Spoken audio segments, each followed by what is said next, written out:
now we move to LNG. Good transition to LNG. We have the specialist of LNG. Jean, I don't... please, do you have the presentation? Sorry. Do you have the presentation? All right. Thank you so much. Jean? Okay, thank you very much. I will try to make it short and simple. Some issues have been already evoked by Mr. Abed. So the first slide, please. Can you please put the microphone next? Thank you. Okay, thank you very much. So on this slide, look on the right. The main takeaway of this slide is that the needs for energy consumption are growing in the world. But the pace of growth is going down. From 2000 to 2010, the growth per annum was 2.5%, and from 2010 to today, it's only 1.5%. So there is a growth in the need for energy, but the rate of growth is slowing down. Then, on the same time, the world CO2 emissions are still growing, but at a lower pace. It was 2.8% from 2000 to 2010.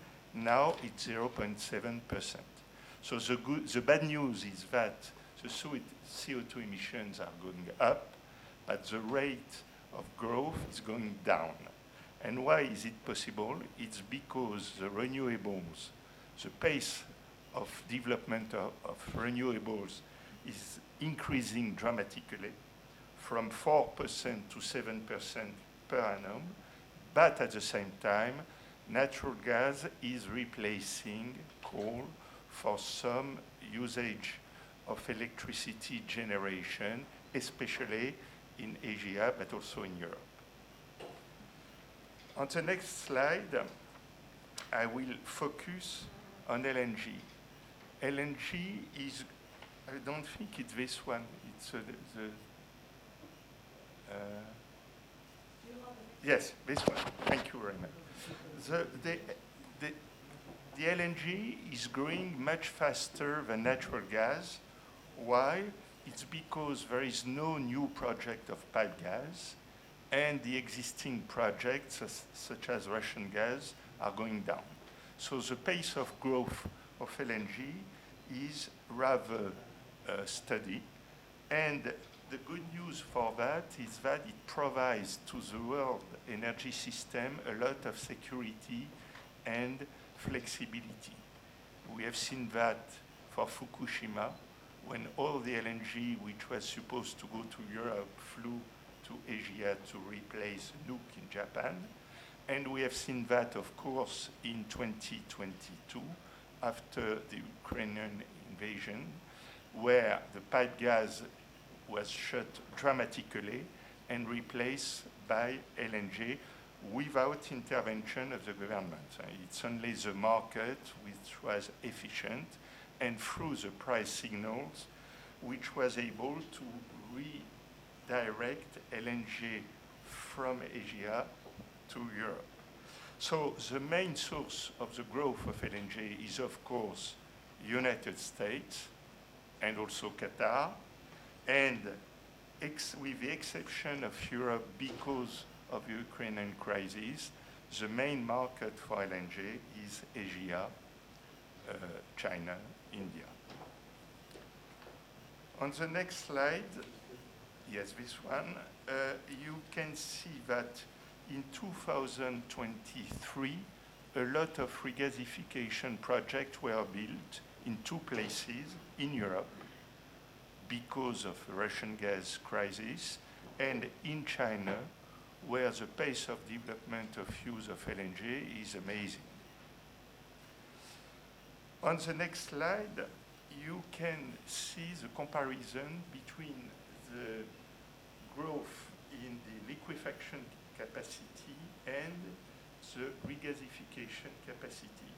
You can see that on the right, you can see that in 2024-2025, there is a huge growth in regasification capacity especially in Europe, but not only, when the liquefaction capacity is going to come on stream later, mainly in 2026, 2027, from the United States and from Qatar.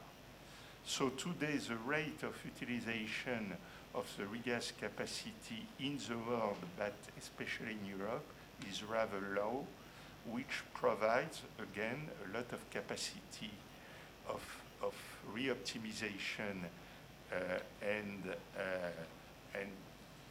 possibility to resist to the shock, which is rather significant. And then my last slide is to give you a snapshot on something which is not much talked about. It is the use of LNG in the sea transportation. And you can see that on the containers, on the car carriers, on the bulk, and on the cruise, there is a huge increase in the number of ships which are going to use LNG instead of heavy fuel, which is a good news for the CO2 emission.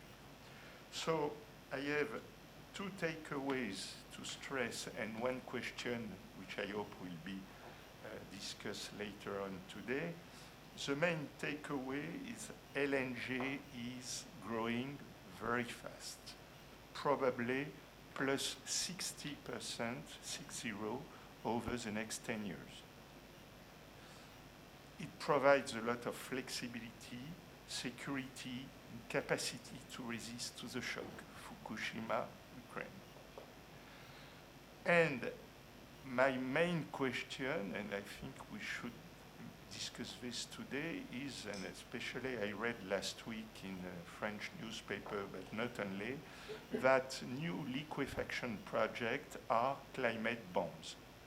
And it is true that if you calculate the CO2 emission during the whole life of a liquefaction project, 25, 30 years, the number of tons of CO2 at stake is huge. But to me, to do the full calculation, we should also take into account the CO2 emission which are avoided by new liquefaction projects. And since it's not possible to replace from one day to the other all the gas project by renewables or nuke, the only alternative, short term, is coal. So to me, it's a real issue of communication. If we start to calculate the CO2 emission attached with a new LNG project, we should also take into account the avoided amount of CO2 which would have been emitted by alternative fuel, which is today, if we assume that renewable is at the maximum state of development, it is coal. Thank you. Thank you very much, Jean. Maybe someone wants to react. Yes, please, Majdi. Yes, thank you very much. There is also the issue of carbon capture that can also be mixed with when it is starting to be a mature process, and so carbon capture is also should also be taken into the equation, I think. I agree. No. I agree with that. Carbon capture at the level of the production of gas, at the level of liquefaction, the trend is to replace natural gas compressors by electricity compressors, CH4 methane track to avoid methane leak at the liquefaction. And you have all this kind of project, but maybe we will discuss this later today, of synthetic methane, synthetic LNG, but it's the economic profitability is still to be demonstrated, but you can produce synthetic methane with hydrogen, which is itself produced by renewable, and CO2 sequestration to have a cycle of CO2 a full cycle of CO2 without additional emissions. But today, the economic profitability of this kind of thing are still to be proven, but it will probably happen sooner or later. Thanks. Nicolas. Thank you. Maybe just Nicolas Piau, the CEO of Tilt Capital. Maybe one point on avoided emissions. I frankly fail to see how you could justify avoided emissions on such a project, because unless you are able to demonstrate that the base case scenario, and I think this is what you were alluding to, is actually coal being the reference technology. I think first you need to do it market by market, and then you need to do the horizontal allocation to say that it's LNG that is actually flowing to the gas power station that is replacing the coal power station. So in my view, I do believe, as the previous speaker and yourself were saying, that gas is a transition fuel. I absolutely believe in that. In my view, it's probably a 10 to 15 year period, and then the question is, how do you cope with that? We could discuss this. But I think we need to stand firm on the, or to assume the fact that it is a transition role, a transition fuel, and I think it's very important not to try to justify it through avoided emissions, because I think it will be a blowback to the industry if we try to green it in a way that is ungreenable, in my view. I agree with you, and I think you're right when you say that it's very difficult to make this kind of mathematical compensation. One way to do it would be to have a world carbon market. It would probably be the easiest way to measure things. It's easier in the concept. It's not easy to implement, and today, with the exception of Europe, this idea is not very well advanced, and as long as you have countries such as China, India, or United States who are not going to join the CO2 market, it's very difficult to progress on this issue. Yes, Majdi. Please, your microphone. I don't want to take the floor too many times, but I just want to react and be sure that I understood. So you're thinking that if we have LNG going to Asia and replacing all the coal industry, it won't be enough to justify avoided emission? No, of course it is indeed a direct benefit of that. I'm just saying that what is actually and it's a topic common to all avoided emission calculation, it's horizontal allocation. So where do you make this avoided emission start? Is it the operator of the CCGT, or is it the supplier of gas? So I do agree it absolutely contributes, but if you want to have a stable supply of gas, you generally need both LNG and pipe gas. You need optionality. That's my only point. Thank you, Nicolas. I leave the floor to Jeffrey, and then we move to Igor. Thanks. I'm Jeff Lewis from the law firm of Cleary Gottlieb. I just wanted to address the timeline for a transition period. It seems to me that the timeline, in theory, should be tied to the period that's required for two things to happen.